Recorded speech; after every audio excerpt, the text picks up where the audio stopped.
Hello बच्चों, तो आज हम करने जा रहे हैं Hindi story writing for ICSE class 10 ना। और ये स्टोरी राइटिंग हमने नया जो स्पेसिमेन क्वेश्चन पेपर है बोर्ड ने जो रिलीज किया है उसमें से लिया है।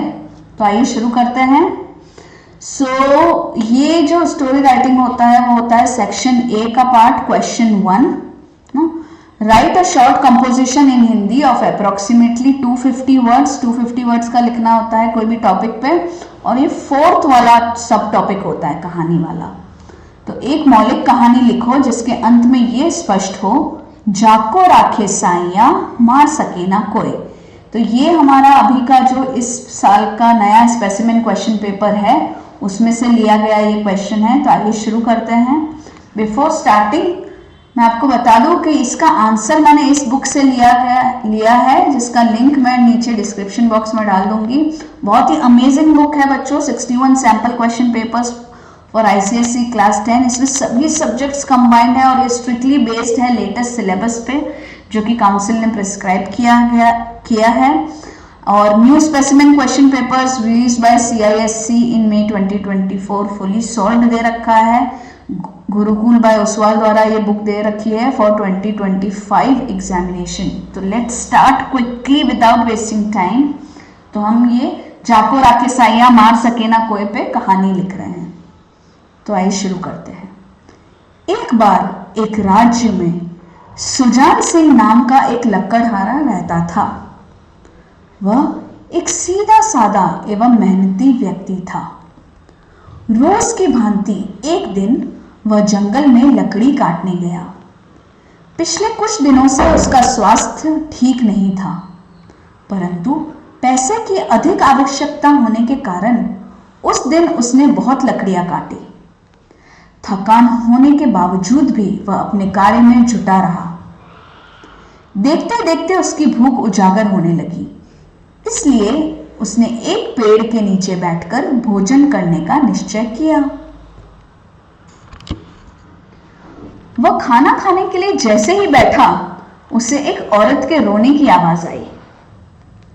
उसे लगा कि किसी को सहायता की आवश्यकता है। वो उसी दिशा में ढूंढने के लिए आगे बढ़ा जिस दिशा से आवाज आई थी। जब वह वहां पहुंचा तो उसने देखा कि एक औरत रो रही थी। लकड़हारे ने औरत से उसके रोने का कारण पूछा। उस औरत ने बताया कि कई दिनों से भोजन न मिलने के कारण उसका ये हाल है। लकड़हारे के हाथ में भोजन देखकर उस औरत ने उससे भोजन मांग लिया। सुबह से परिश्रम करने के कारण लकड़हारा थकान से ग्रस्त था, जिसके कारण उसे बहुत भूख लगी थी। किंतु फिर भी औरत की स्थिति के बारे में सोचकर उसने उसे भोजन दे दिया। भोजन देने के बाद जब वह वापस उस दिशा में लौटा जिस स्थान पर वह था, तो वहां लौटकर उसने देखा कि जिस स्थान पर वह बैठकर भोजन करने वाला था उस जगह पर एक पेड़ गिरा हुआ था।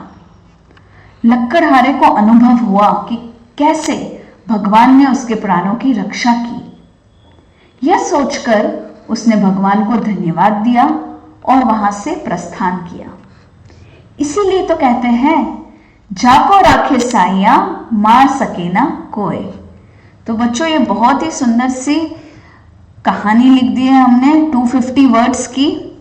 ठीक है, टॉपिक था जाको राखे साइया मार सके ना कोई। आपने देखा होगा कि बहुत अच्छे वर्ड्स यहाँ यूज किए हैं। तो और ये इस पर्टिकुलर बुक से लिया गया था इसका उत्तर, जिसका लिंक मैंने डिस्क्रिप्शन बॉक्स में दे रखा है, तो आप चेक कर सकते हैं। अगर आपको ये वीडियो पसंद आया, आपको हेल्पफुल रहा है आपके 2025 बोर्ड एग्जामिनेशंस के लिए, तो ज़रूर लाइक कीजिए, कमेंट करके बताइए कि आपको और क्या ज़रूरत है और किस कंटेंट की ज़रूरत है ताकि आपकी प्रैक्टिस अमेजिंग हो सके। अगर आपको पसंद आया है तो शेयर कीजिए अपने दोस्तों के साथ और प्लीज़ ज़ेनिथ एकेडमी ऑनलाइन को सब्सक्राइब कीजिए। Thank you my dear students and keep the learning always on.